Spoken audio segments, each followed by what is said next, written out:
আসসালামু আলাইকুম, welcome to my another blog. কক্সবাজারের ব্লগ নিয়ে আবার আপনাদের সামনে চলে আসলাম। আর দেখতেই পাচ্ছেন আমরা সবাই একদম রেডি। এখন আমরা বের হয়ে যাব হোটেল থেকে। এখানে ঋষিকা আপু, ফারিয়া সবাই রেডি। আর এখান দিয়ে আমি একটু মনের সুখে ঢং করতেছিলাম। তো আমরা সবাই নিচে চলে আসছি আর আমাদের টিমের সবাই পিছনে ছিল। আর এখন আমরা যাচ্ছি গাড়ির দিকে। আর এই যে আমাদের টিমের সবাই। আর যেহেতু আমরা চাঁদের গাড়ি পাইনি, সো আমরা এখন যাব অটোতে করে। তো এখানে অটোর জন্য ওয়েট করা হচ্ছিল। আর মোটামুটি ভালোই মানুষ দেখলাম সকাল সকাল। তো আমাদের গাড়ি চলে আসছে। আমি আর ফারিয়া গাড়িতে বসে ঢং করতেছিলাম এদিক দিয়ে। ইশিকা আপু, ভাইয়া সবাই একদম ঘুম ঘুম ভারে ছিল। ভাই একটু হাসি দিয়ে দিয়েছিল, ইশিকা আপু হাসতেছিল। আসলে ঘুম ঘুম চোখ সবার কি অবস্থা। আর আমি যে কি ঢং করতেছি ফারিয়া আর আমি।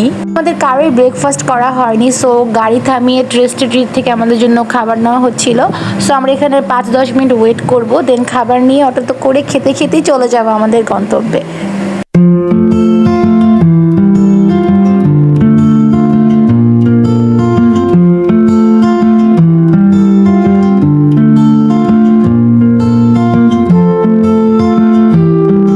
রাস্তাটা এত ভালো লাগে, এক পাশে পাহাড় আরেক পাশে ডলফিনের মোড়, মানে দুই পাশ ঢালু ঢালু রাস্তা, দেখতে কিন্তু অনেক সুন্দর।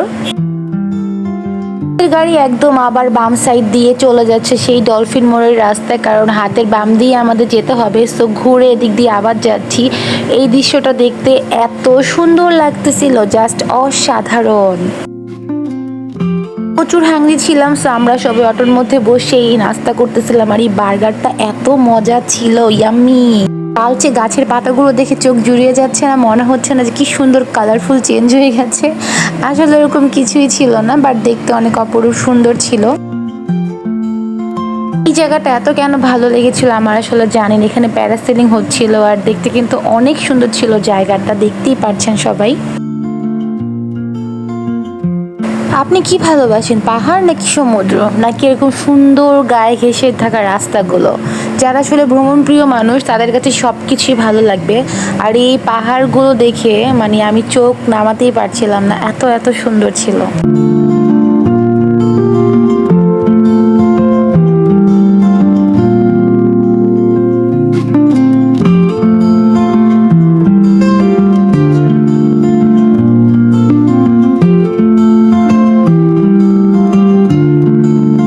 দেখতে হলে কিন্তু পুরো ব্লগটা দেখতে হবে। আর এদিক দিয়ে আমি সবার সাথে একটু কথা বলতেছিলাম যে সবার ফিল কেমন জানার জন্য। আর প্রচুর বাতাস ছিল, এক পাশে পাহাড় এক পাশে সমুদ্র, মাঝখানে আমি।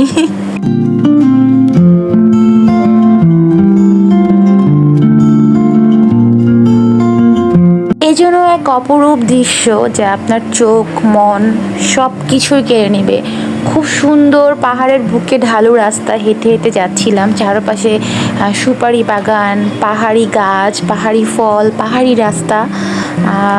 এত সুন্দর, নিজের চোখে না দেখলে বিশ্বাস করার মতন না। অপরূপ সৌন্দর্যময় বাংলাদেশ, যা উপভোগ করার জন্য অবশ্যই একবার হলো ভ্রমণ করতেই হবে।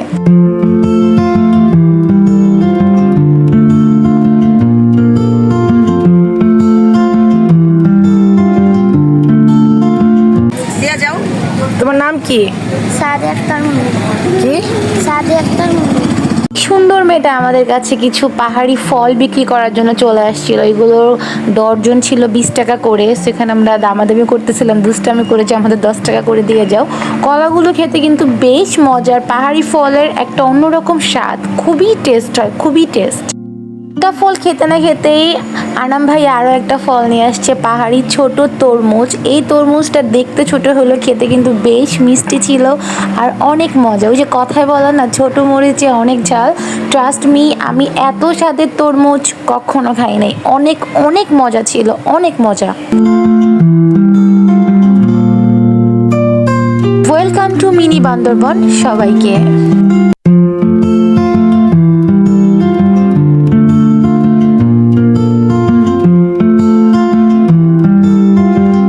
সেই সুন্দর জায়গা যেটাকে উপভোগ করার জন্য এত দূর থেকে, এত কিলোমিটার দূর থেকে চলে গিয়েছিলাম। পাহাড়ের বুকে যত উঠতেছি অত আমি হয়রান হয়ে যাচ্ছিলাম, বাট আমি কিন্তু ক্লান্ত হচ্ছিলাম না। কারণ এত সুন্দর চারপাশে পাহাড়, মাঝখানে রাস্তা, মনে হচ্ছে পাহাড়ের গা বেয়ে আমি হেঁটে হেঁটে যাচ্ছি। ভিডিওর থেকে ট্রাস্ট মি, চোখে দেখা শান্তি অন্যরকম, খুবই সুন্দর ছিল। মনে হচ্ছিল পাহাড় আমার সাথে কথা বলতেছে বা পাহাড়ের সাথে আমি কথা বলতেছি। আমার এক বুক জমানো কথা আমি পাহাড়কে দিয়ে আসছি। আর এত সুন্দর নীরব একটা জায়গা, খুব সুন্দর মনোরম, মানে আমি আসলে ভাষায় প্রকাশ করতে পারছি না। আমার কথা শুনে সবাই বুঝতে পারতেছেন আমি আসলে ভ্রমণ প্রিয় মানুষ, তো এইসব জায়গায় গেলে আমি আসলে নির্বাক হয়ে যাই, আমার বলার মতো কিছুই থাকে না।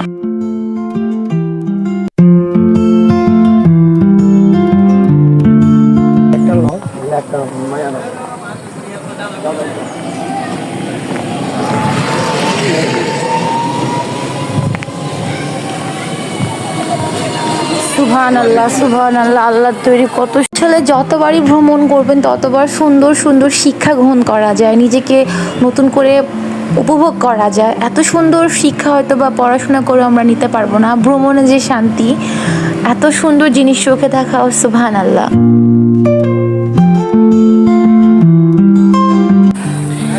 এখন আছি পাহাড়ের উপরে। তোমার নাম কি? তনয়। বাসা কোথায়? তুমি এখানেই থাকো? মাশাআল্লাহ, আমরা একদম উপরে উঠে যাচ্ছি। এই যে সিঁড়ি, মাটির সিঁড়ি।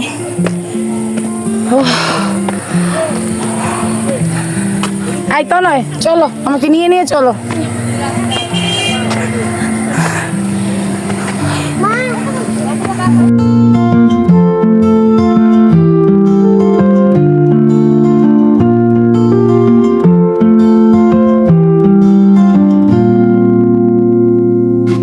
মিনি বান্দরবন বা গোয়ালিয়া পার্ক বিশ্বের দীর্ঘতম সমুদ্র সৈকত থেকে 18 কিলোমিটার দূরত্বে 1640 ফুট উচ্চতা পাহাড়ের উপর আমরা দাঁড়িয়ে আছি বান্দরবন আলীকদম থানার মিনি বান্দরবনে। বর্তমানে বাংলাদেশ ক্যাম্পিং প্রেমীদের কাছে এটা একটা সুন্দর নাম, মিনি বান্দরবন। যারা ভ্রমণ প্রিয় মানুষ তাদের জন্য খুবই সুন্দর একটা জায়গা, সুবহানাল্লাহ।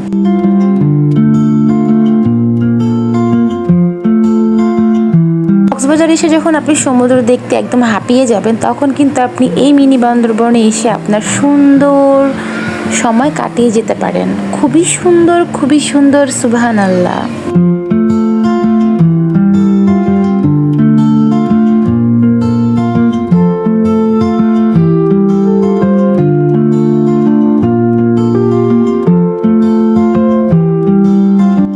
সৌন্দর্য উপভোগ করতে করতে আমরা একটু ক্লান্ত ক্ষুধার্ত হয়ে গিয়েছিলাম। আর পাহাড়ের উপরেই ছিল সুন্দর পাহাড়ি ফল, আনারস, আম আর অনেক কিছু ছিল। সো আমরা এখানে আনারস অর্ডার করেছিলাম, মিষ্টি মিষ্টি আনারস খাবো। আর এই ছিল আমাদের ছোট দোকানদার, এখানে বসে আমরা রেস্ট নিচ্ছিলাম। পাহাড়ের বুকে বসে এরকম আনারস খাওয়া, সুন্দর মুগ্ধ বাতাস উপভোগ করার একটা অন্যরকম ফিলিংস। আর আনারসটা অনেক মিষ্টি ছিল, অনেক মজা হয়েছিল। এই তো আমাদের পাহাড় ঘোরা শেষ, এখন আমরা আরেকটি স্পটে যাওয়ার জন্য চলে যাচ্ছিলাম।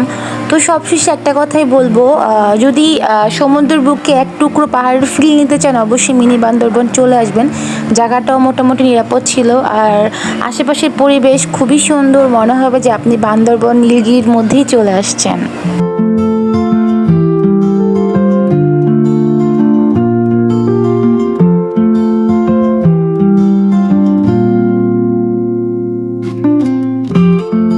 চলে যাচ্ছিলাম, মনে হচ্ছিল আমি আমার পাহাড়ের বুকে অনেক কিছু রেখে যাচ্ছি, কারণ পাহাড় আর সমুদ্র এক না, সমুদ্র এক ভালোবাসা, পাহাড় আরেক ভালোবাসা। সো যারা এখনও মিনি বান্দরবন আসেননি, এত সুন্দর জিনিস উপভোগ করেননি, অবশ্যই একবার হলে এসে ট্রাই করে যাবেন, ঘুরে যাবেন। আশা করি খুব খুব ভালো লাগবে। খুবই সুন্দর প্রাকৃতিক জিনিস দেখার একটা মজাই আলাদা। পাহাড় আর পাহাড়ের বুকের ভালোবাসা নিয়ে আজকে ব্লগটা আমার এইটুকুই। সো মিনি বান্দরবনের ব্লগটা সবার কাছে কেমন লেগেছে অবশ্যই কমেন্ট করে জানাবা, শেয়ার করে দিবা, নতুন হলে অবশ্যই সাবস্ক্রাইব করবা। সো দেখা হবে কক্সবাজারের সুন্দর কোনো নতুন ভিডিও নিয়ে। সো আল্লাহ হাফেজ, টাটা, বাই বাই।